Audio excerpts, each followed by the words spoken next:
Quisiera pedirle que me acompañen en sus Biblias a Marcos capítulo 11. Estaremos leyendo a partir del versículo 27.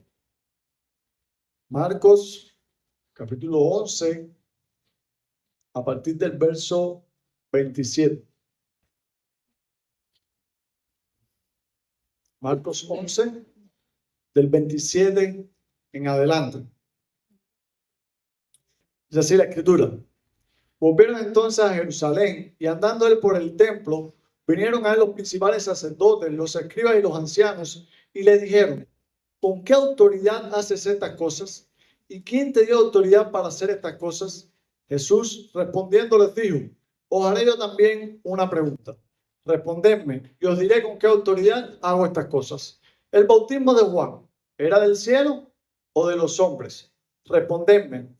Entonces ellos discutían entre sí diciendo: si decimos del cielo, dirá: ¿por qué pues no le creíste? Y si decimos de los hombres, pero temían al pueblo, pues todos tenían a Juan como un verdadero profeta. Así que respondiendo dijeron a Jesús: no sabemos. Entonces respondiendo Jesús les dijo: tampoco yo os digo con qué autoridad hago estas cosas. Entonces comenzó Jesús a decirles por parábolas: un hombre plantó una viña, la cercó de vallado y cavó un lagar, edificó una torre y la arrendó a unos labradores y se fue lejos. Y a su tiempo envió a un siervo a los labradores para que recibiese de estos el fruto de la viña. Mas ellos, tomándole, le golpearon y le enviaron con las manos vacías. Volvió a enviarles otro siervo, pero apedreándole le hirieron en la cabeza y también le enviaron afrentado. Volvió a enviar a otro y a este mataron, y a otros muchos, golpeando a unos y matando a otros. Por último, teniendo un hijo suyo amado, lo envió también a ellos, diciendo: tendrán respeto a mi hijo. Mas aquellos labradores dijeron entre sí: este es el heredero, venid, matémosles, y la heredad será nuestra. Y tomándole, le mataron y le echaron fuera de la viña. ¿Qué pues hará el Señor de la viña? Vendrá y destruirá a los labradores y dará su viña a otros. Ni aún esta escritura habéis leído: la piedra que desecharon los edificadores ha venido a ser cabeza del ángulo. El Señor ha hecho esto, y es cosa maravillosa a nuestros ojos. Y procuraban prenderle, porque entendían que decía contra ellos aquella parábola, pero temían a la multitud, y dejándole, se fueron. Vamos a orar. Amado Señor, te pedimos que tú hables a tu pueblo en esta mañana. Señor, tu pueblo se reúne anhelando escuchar tu voz. Queremos, Señor, que nos hables, seamos edificados, que salgamos de este lugar, Señor, anhelando vivir para ti. Sé con el expositor, instrumento inútil es, pero te ruego que por tu Espíritu Santo me guíes para hablar a tu iglesia, Señor. Oramos a ti en el nombre de Jesús. Amén. Cuando llegamos a este pasaje en el Evangelio de Marcos, mis hermanos, nos estamos acercando al final del ministerio terrenal de nuestro Señor Jesucristo. Marcos, en todo su evangelio, nos ha venido mostrando que Jesús es el Hijo de Dios, el siervo sufriente de Jehová, por medio del cual el reino de los cielos se ha acercado a los hombres. También Marcos nos ha enseñado en su evangelio que la redención y por tanto la salvación de su pueblo es exclusivamente a través del mensaje del evangelio que Jesús proclamaba. Pero dicho mensaje alcanzó gran aceptación dentro de las multitudes, pero también no fue bien recibido por algunas personas. Y esto produjo cierta tensión entre Jesús y esas personas, que no son otras que la clase religiosa de Israel, que ni por un momento estuvieron de acuerdo ni con Jesús, ni con sus enseñanzas, ni con la manera en que Jesús se conducía. Y toda esta tensión, mis hermanos, se fue acumulando. Desde el mismo principio del ministerio de nuestro Señor Jesucristo aquí en la tierra, comenzó esta tensión entre ellos y los líderes, y se fue acumulando y acumulando, y al final del ministerio del Señor, esta tensión iba a explotar. Y la chispa que hizo que esta tensión explotara fue el día anterior, cuando Jesús entró al templo y volcó la mesa de los cambistas y desmanteló todo aquel negocio y acusó a los líderes de Israel de haber convertido la casa de Dios, la casa de oración, en una cueva de ladrones.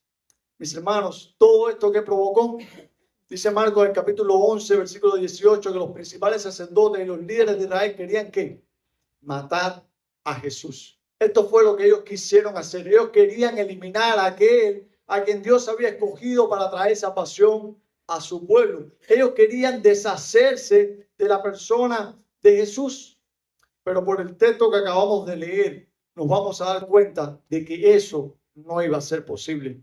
Porque este pasaje, mis hermanos, nos enseña de manera clara y contundente que aunque otros le rechacen, Jesús es el fundamento de su pueblo. Aunque otros lo rechacen, Jesús es el fundamento de su pueblo. Y esto lo podemos ver de manera clara, de manera sencilla, en este encuentro que tiene Jesús con estos líderes mientras el Señor caminaba por el templo. Cuando nosotros leemos desde el versículo 27 hasta el versículo 33, nos vamos a dar cuenta de que Jesús es el Mesías prometido, aunque ellos no lo quieran reconocer. Y este pasaje nos comienza hablando del versículo 27 de que Jesús andaba por el templo y ciertos líderes de la nación se acercaron a él. Ellos se acercaron para cuestionarlo, pero no eran cualquiera.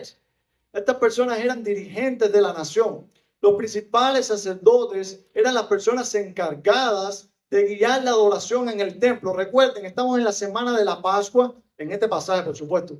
Y en ese tiempo subían muchos adoradores a Jerusalén a ir al templo a adorar a Dios. Y muchos sacerdotes subían para ayudar a la adoración en esa semana. También estaban los principales sacerdotes junto con los escribas, los cuales eran los encargados de enseñar la ley de Dios. Y también con ellos estaban los ancianos, que eran ciertos líderes que habían alcanzado alguna reputación dentro del pueblo de Dios. Este grupo de líderes conformaba el Sanedrín, que no era otra cosa que una institución que estaba encargada de velar por la vida religiosa de la nación de Israel. Así que ellos se confabularon para interrogar a Jesús y preguntarle acerca de la autoridad con la que Jesús hacía las cosas que hacía en el templo. Ellos querían saber cuál era la naturaleza de la autoridad de Jesús y quién se la había concedido. Es por eso que le hacen dos preguntas. Versículo 28, ¿con qué autoridad haces estas cosas? ¿Y quién te dio esa autoridad para hacer estas cosas? Ellos querían saber con qué credenciales Jesús hacía y deshacía lo que hacía en el templo y quién le había concedido a Jesús esa autoridad. Pero mis hermanos, como Jesús es un rabino espectacular, no ha habido uno como él, como Jesús es el maestro de maestros, no evade la pregunta que ellos le hacen, sino que se dirige a ellos haciéndole una pregunta. Y Jesús entonces les dice que si ellos le respondían esa pregunta, entonces él le iba a responder las dos que ellos le habían hecho. Y eso entonces le pregunta acerca del bautismo de Juan. Y quizás algunos de nosotros pudiéramos preguntarnos por qué Jesús les pregunta acerca del bautismo de Juan.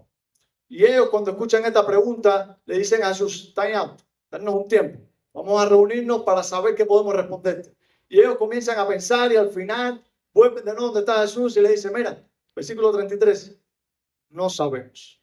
Pero Jesús, mis hermanos, le trae a colación a Juan el Bautista en esta conversación, porque Juan el Bautista fue alguien que habló incesantemente de quién era Jesús. Cuando nosotros vemos a Marcos capítulo 1, de Juan el Bautista se nos habla de que él era un siervo de Dios. Él era el hombre en quien se había cumplido las profecías de Isaías y de Malaquías. Él era el precursor del Señor Jesús. Él era aquel que venía para preparar el camino del Señor. Juan de una y otra manera enseñó de que él bautizaba en agua para el arrepentimiento de pecados, pero que vendría uno después de él, que es superior a él, que es más poderoso que él, decía Juan, que le bautizaría al pueblo de Dios a través de su espíritu. Mis hermanos, Juan enseñó una y otra vez acerca de Jesús y de quién era. Y en uno de esos momentos que él estaba enseñando a sus discípulos, ve venir a Jesús. ¿Y qué dice Juan? He aquí el Cordero de Dios que quita el pecado del mundo. Y en otro momento, Juan habla acerca de Jesús y dice, yo no soy digno ni siquiera de inclinado de desatar la correa del calzado de Jesús. Juan una y otra vez habla acerca de la grandeza y de la autoridad de Jesús. Pero también en otro momento sus discípulos se acercaron a Juan y le dijeron, maestro, aquel de quien tú hablabas, están yendo más personas a verle a él que a ti. Y Juan dijo, yo no soy el Cristo, yo soy el enviado del Cristo, yo no soy el esposo, yo soy el amigo del esposo que se junta al esposo escucha su voz y se goza grandemente en escuchar la voz del esposo. Y ahí está la frase icónica que Juan dice: es necesario entonces que él crezca y que yo mengue. Juan el Bautista reconocía una y otra vez la autoridad y la grandeza de Jesús. Y Juan lo mostró una y otra vez hablando acerca de él, pero también el Evangelio de Marcos nos ha mostrado esa grandeza de Jesús. Cuando Jesús aparece frente a aquel paralítico, ustedes se acuerdan de ese momento, y le dice: tus pecados te son perdonados. Y había personas que estaban cavilando y pensando: ¿quién eres tú para perdonar pecados? Y él le dijo: para que sepáis que el Hijo del Hombre tiene autoridad para perdonar pecados, a ti te digo, refiriéndose al paralítico, levántate y anda. Y cuando Jesús enseñaba, la gente reconocía de que él enseñaba como aquel que tiene autoridad. Y cuando Jesús sanaba enfermos, mostraba esa autoridad. Y cuando Jesús expulsaba demonios, Jesús mostraba esa autoridad. Pero cuando Juan el Bautista bautizó a Jesús y lo levantó de las aguas, dice la Escritura que los cielos fueron abiertos y que se oyó una voz que dijo: este es mi Hijo amado en quien tengo complacencia. Esa es la fuente de la autoridad de Jesús. Dios mismo le dio a su Hijo esa autoridad. Y es por eso que en el Evangelio de Marcos nosotros vemos a Jesús actuando con esa autoridad, porque Él es el Dios encarnado, cuando calma tempestades, cuando camina sobre las aguas, cuando resucita a los muertos. Pero si los líderes de Israel, mis hermanos, reconocían quién era Juan, obligatoriamente tenían que reconocer quién era Jesús. Si ellos reconocían que Juan era un profeta a quien Dios había enviado, ellos obligatoriamente tenían que reconocer que Jesús es el Hijo de Dios, aquel que tiene autoridad para hacer todas las cosas que nosotros vemos que hace e hizo en el Nuevo Testamento. Pero su problema, mis hermanos, los problemas de estos líderes en la nación de Israel no era saber las respuestas. Ellos las sabían. Lo que pasa es que no querían admitirlas. Ellos rechazaban a Juan como profeta enviado por Dios, pero también rechazaban a aquel de quien Juan habló con tanta vehemencia y una y otra vez anunció que el que venía después de él era más poderoso que él. ¿Cuán peligrosa es esta conducta? ¿Cuán peligroso es rechazar la autoridad de Jesús? Para muchos de nosotros, mis hermanos, el problema no son las evidencias. Porque Jesús, a través de su evangelio y a través del libro de Marcos, nos ha mostrado de que Él es el Hijo de Dios, el Cristo, el Mesías prometido. Pero nuestro problema es parecido muchas veces al de estos líderes de Israel, que pasamos trabajo para aceptar la autoridad de Jesús sobre nuestras vidas. Muchas veces, mis hermanos, en nuestra vida se levantan ídolos que compiten contra la autoridad de Jesús y nos llevan sutilmente a someternos a ellos. ¿Cuántas veces ustedes se han visto enfocados en algo que les ha cautivado por completo? Les ha robado la atención, les ha robado su tiempo, a tal punto de que no tienen tiempo para dedicarle a Jesús. Mis hermanos, para estos creyentes del primer siglo a quien Juan les está escribiendo este evangelio, estas palabras debieron haber sido de mucho ánimo y consuelo para ellos. Porque los creyentes del primer siglo constantemente tenían que ser fieles en mostrar su lealtad a Jesús. Constantemente los creyentes del primer siglo eran cuestionados de a quién iban a servir, o a Jesús o al César. ¿Quién era la autoridad sobre sus vidas, Jesús o el César? Y los cristianos del primer siglo pagaron con su vida, dieron su sangre a reconocer que Jesús es el único Señor, el único que tenía autoridad sobre sus vidas. Pero con qué facilidad se levantan ídolos en nuestras vidas y nos someten a ellos. Con qué facilidad, mis hermanos, hay cosas que vienen a nuestras vidas que nos roban nuestra atención. Déjame decirte que cualquier cosa que te lleve continuamente a desobedecer las Escrituras, que cualquier cosa que te robe tu tiempo al Señor, que cualquier cosa que ocupe tu mente y no te permita meditar y orar al Señor, que cualquier cosa que te lleve a prestarle poca o casi ninguna atención al Señor, se convierte en un ídolo en tu vida y te lleva a someterte a Él y no a someterte a la autoridad de Jesús. Mi pregunta es, ¿te ha pasado esto alguna vez? ¿Te has visto involucrado en algo, atraído por algo que te ha llevado a desconectarte de Jesús y por tanto no vivir bajo lo que Él nos ha dejado como la máxima autoridad sobre nuestras vidas? Hace unos minutos el hermano Edgar en el tiempo de oración estaba hablando del trabajo. Y no es malo trabajar, mis hermanos. Pero cuando nuestras vidas se centran en el trabajo, en el trabajo, en el trabajo, eso a veces se convierte en un ídolo que nos somete a su voluntad y nos lleva muchas veces a desconectarnos de Jesús y a rechazar la autoridad de Jesús sobre nuestras vidas. Pero también a veces nuestras metas, nuestros propósitos, nuestros planes se vuelven algo tan prioritario para nosotros que nos desconectan de lo que Jesús demanda en nuestras vidas, que nos impiden en ocasiones servir a Jesús y a su pueblo, nos someten a su autoridad y nos llevan a actuar en contra muchas veces de la palabra de Dios. ¿Cuántas veces tú has sido cuestionado? ¿Cuántas veces tu lealtad ha sido cuestionada? ¿Cuántas veces hay cosas que te han atraído la atención y te han llevado a vivir una vida en la cual no parece ser Jesús tu máxima autoridad? Ahora bien, estos líderes religiosos no quisieron reconocer la autoridad de Jesús. Pero para tener una idea completa, para tener un panorama completo de lo que está ocurriendo aquí, nos es necesario ir a la historia que sigue. A la historia en el capítulo siguiente y ver esta parábola que Jesús cuenta. Aunque otros líderes, mis hermanos, rechacen la autoridad de Jesús, nuestro Señor Jesucristo sigue siendo el fundamento de su pueblo. Y es lo que vamos a ver ahora a partir del versículo 1 hasta el 12 del capítulo 12.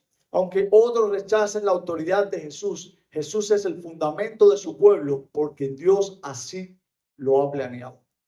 Y saben, ahora Jesús, nosotros tenemos en nuestra Biblia una división, ¿ok?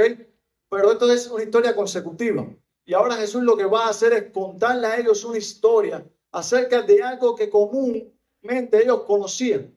Y era una historia acerca de un hombre que plantó una viña, hizo todas las cosas necesarias, como dice el versículo 1, y luego cogió y rentó esa viña a unos labradores.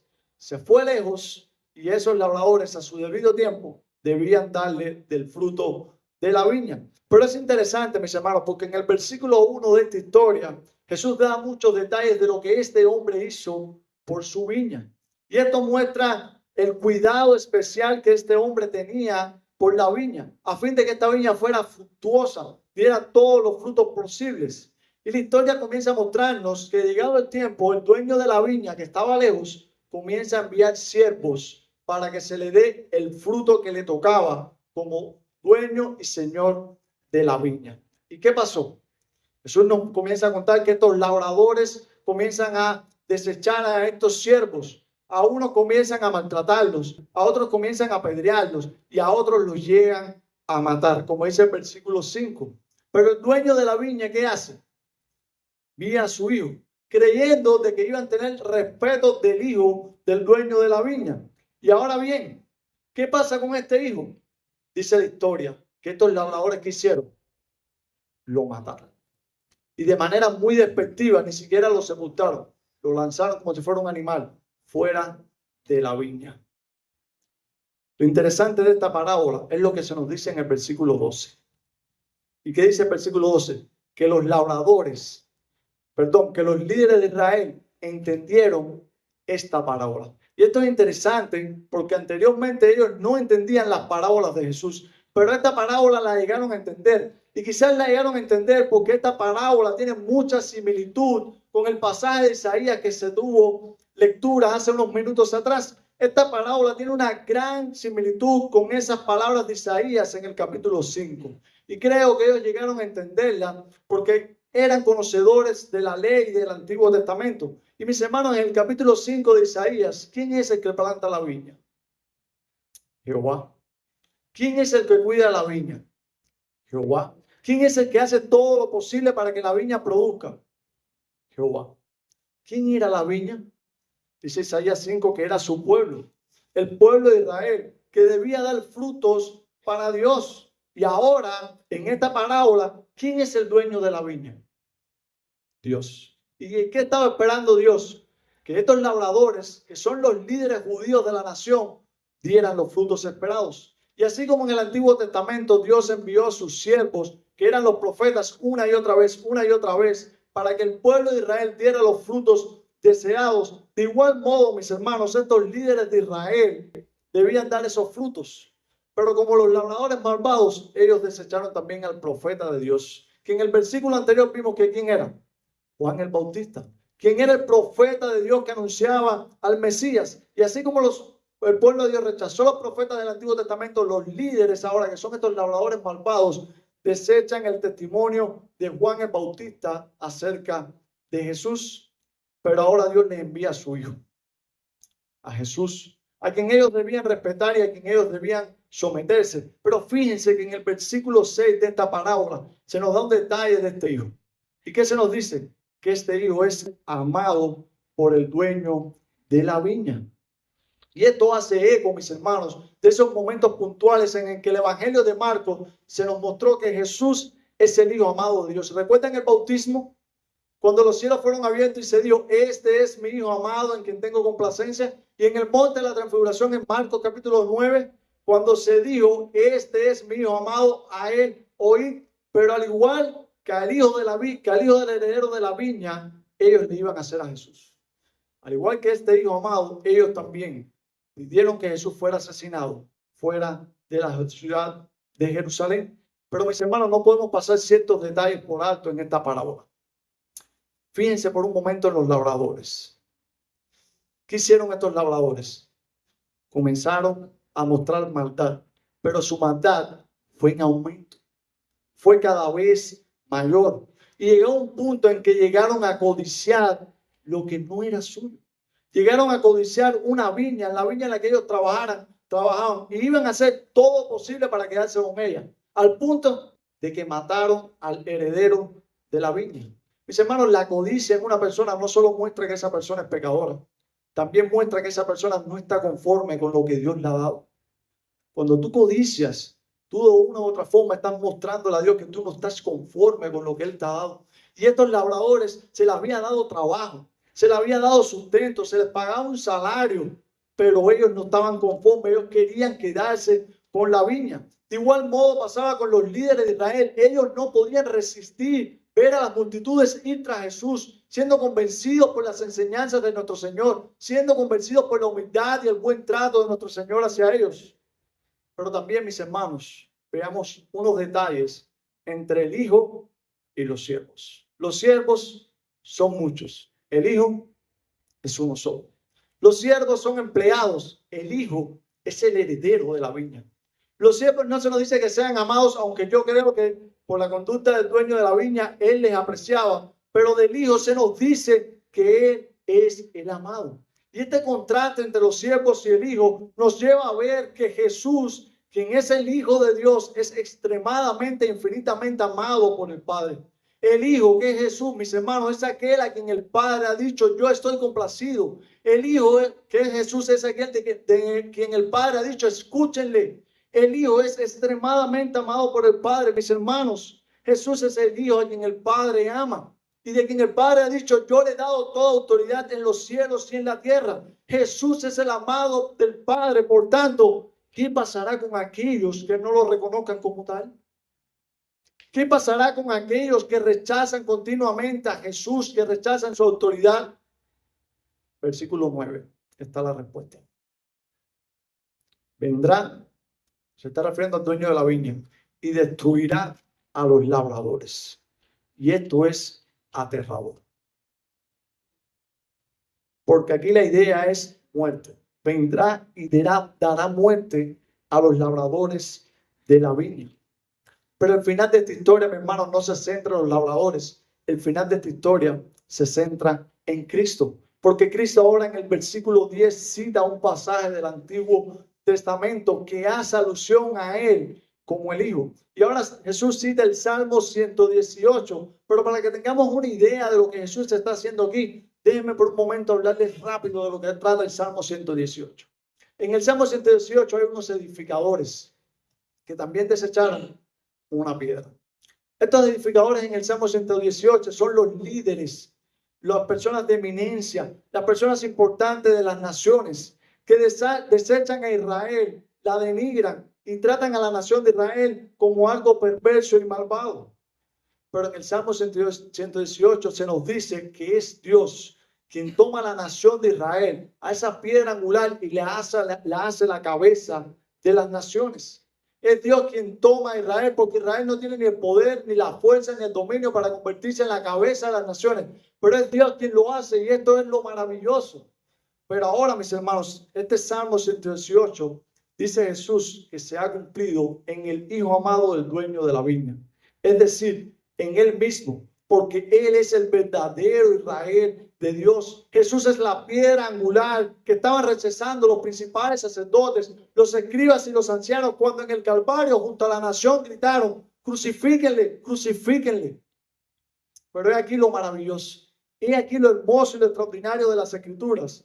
La piedra desechada vendría a ser la cabeza del ángulo. El Cristo crucificado se iba a levantar de la tumba al tercer día. ¿Y qué iba a pasar con aquellos israelitas que no creyeran en Él? Dice la Escritura que ellos van a ser desechados. A ellos les van a ser quitados los privilegios del reino de Dios y le van a ser dados a otros. Es por eso que Pablo, entendiendo todo este plan maravilloso de Dios, dice en la carta a los Efesios, en el capítulo 2, que nosotros somos edificados sobre el fundamento de los apóstoles y los profetas, siendo Jesucristo mismo la piedra principal del ángulo. Y la piedra angular, mis hermanos, para tener un poco de idea, porque he aprendido algo de construcción estos días trabajando aquí. La piedra angular era la piedra que se ponía como base, como zapata de una edificación. Esa piedra tenía una gran importancia porque sobre ella se construían las paredes de carga. Si esta piedra no era bien escogida, el edificio con el tiempo podía llegar a perecer. Y es por eso que, aunque otros rechacen a Jesús, Dios ha escogido a Jesús para que sea el fundamento de su pueblo. Él es a quien de que Pedro dice en su primera carta que es la piedra viva desechada por los hombres, pero escogida y preciosa para Dios. Jesús es esa piedra viva y angular de la cual nosotros los cristianos tenemos que acercarnos para ser, como dice Pedro, edificados como casa espiritual y sacerdocio santo. El fundamento del pueblo de Dios permanecerá firme a través de todos los tiempos porque Dios escogió a su Hijo para que sea el fundamento de su iglesia. Pero nosotros, la Biblia dice que somos como piedras vivas, que estamos llamados a edificarnos sobre el fundamento que es Cristo. Las piedras, mis hermanos, que conforman una pared, se ponen juntas, se ponen unidas para dar solidez y firmeza a la pared.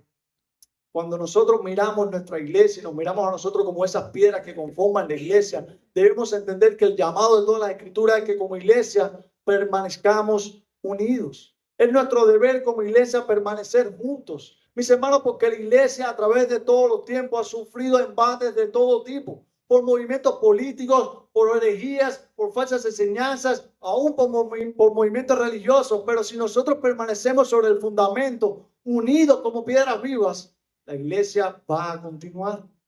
Pero también, mis hermanos, la Biblia enseña que las piedras que se ponen sobre el fundamento, que están unidas, también ayudan a que otras piedras sean puestas. Cuando tú construyes una pared, tú pones piedras juntas y encima de esa pones otras piedras, lo cual implica que tú y yo como creyentes estamos llamados, es nuestro deber, nuestra responsabilidad, a ayudar a crecer a otros en la fe. Que la iglesia esté conformada por personas de diferentes clases sociales, con diferentes niveles culturales, con diferente economía, que la iglesia esté conformada por personas con diferente nivel teológico, con personas con diferente experiencia, ayuda a la iglesia a crecer.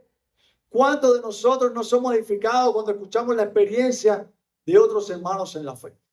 ¿Cuántos de nosotros nos somos edificados cuando escuchamos la experiencia de matrimonios que nos enseñan cómo educaron a sus hijos y que aún sus hijos siendo viejos aún han permanecido en la fe? ¿Cuántos de nosotros nos somos edificados a través de la enseñanza y los consejos de los pastores y maestros de nuestra iglesia? ¿Cuántos de nosotros nos somos edificados cuando escuchamos la experiencia de nuestros hermanos, cómo lucharon con un pecado y por la gracia de Dios vencieron?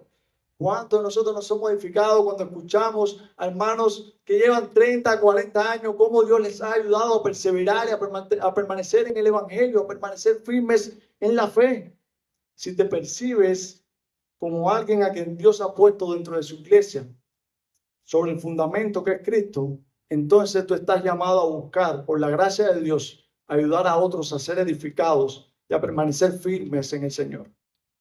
Pero quizás estás aquí y te estés preguntando, ¿qué tiene que ver esta historia de hace 2000 años conmigo? Quizás estás aquí y te estás preguntando, ¿qué tiene que ver esta historia de labradores malvados, de una viña, de siervos, del hijo amado? ¿Qué tiene que ver esa historia conmigo? Bueno, déjame decirte que tiene que ver mucho contigo. Trata mucho de ti. Porque tú no eres muy diferente a esos labradores. Tú no eres muy diferente a esos labradores. Tú también has actuado como ellos. Tú también te has rebelado contra Dios y te has llegado a creer que eres el dueño de tu vida. Pero déjame decirte algo. Dios es el creador de todas las cosas, incluyéndote. Dios es el creador de todo, incluyéndote a ti e incluyéndome a mí. Pero si por causa de tus pecados tú sigues en rebeldía contra Dios, si por causa de tus pecados tú sigues acumulando pecado tras pecado, desobediencia tras desobediencia, mis hermanos y amigos que están aquí, déjame decirte algo, no te pasará diferente que a los dueños de la viña. ¿Y sabes por qué Dios te tratará como los malvados dueños de como los malvados labradores de la viña? Porque la Biblia dice que Dios no tendrá por inocente al que pisotee la sangre de su hijo. Y tú, por causa de tus pecados, la pisoteas continuamente. Escúchame. Los labradores de la viña, esos labradores malvados, no quedaron impunes. No se libraron del juicio de Dios. De igual modo, tú no te librarás del juicio de Dios si te vas de este lugar y sigues viviendo rechazando a la persona de Jesús. Pero si reconoces que has pecado contra Dios, pero si reconoces que has llevado una vida rechazando a Jesús y te arrepientes de tus pecados y vienes a Cristo en arrepentimiento y fe, te voy a decir algo maravilloso. Dios te puede perdonar. Dios te va a perdonar. Y tú pasarás a ver al Señor como alguien precioso, como esa piedra viva y angular que es preciosa, que trae firmeza a tu vida y que te garantiza la vida eterna. Ven a Cristo. Amigo mío que estás aquí hoy, ven a Cristo en arrepentimiento y fe. Reconcíliate con el Dios contra quien estás pecando y disfruta de ser sujeto a la cabeza y Señor de la iglesia. Pero esta historia, mis hermanos, en el versículo 12, culmina de manera diferente a como nos gustaría que culminara. Comúnmente nos gustan que las historias terminen y fueron felices para siempre. Pero esta historia en el versículo 12 termina diciendo que ellos procuraban. ¿Qué querían hacer? Prenderle. Y si lo unes al capítulo 11, versículo 18, dice que ellos querían matar a Jesús. Mis hermanos, estos líderes religiosos mostraron su rechazo a Jesús al irse del lugar. Ellos actuaron como Dios lo había planeado. Ellos iban a desechar la piedra angular. Pero mis hermanos, aunque otros lo rechacen, Jesús es el firmamento sólido, firme e inconmovible de su pueblo. Aunque otros rechacen a Jesús, Jesús es la piedra angular sobre la cual su iglesia es edificada. Jesús es la piedra angular sobre la cual nosotros hemos sido establecidos. Y aunque las naciones se tambaleen, aunque los imperios se levanten y caigan, aunque los líderes de las naciones suban y después desaparezcan, aunque instituciones se levanten y con el tiempo se desvanezcan, aunque el mundo tiemble y el mundo desaparezca, la iglesia prevalecerá. Porque Dios la ha fundado sobre la roca firme, que es Cristo Jesús. ¿Tienes tú esa seguridad hoy? ¿Disfrutas tú de esa tranquilidad de estar fundado sobre la roca firme que es Cristo Jesús? Si es así, gloria al Señor. Pero si no es así, mi llamado es arrepiéntete y busca al Señor Jesús. Vamos a orar. Padre, gracias por estas verdades. Te pedimos, Señor, que tú nos ayudes a vivirlas. Y también te rogamos que nos des la tranquilidad y el gozo de que nosotros, Señor, estamos puestos sobre la roca firme, que es Cristo Jesús. Sabemos que no lo merecemos, pero esto evidencia tu gracia, tu misericordia y tu amor para con nuestras vidas. Gracias, Señor, porque Jesús es esa roca firme de nuestras vidas, la cual nos garantiza la seguridad de la vida eterna. Oramos a ti en el nombre de Jesús. Amén.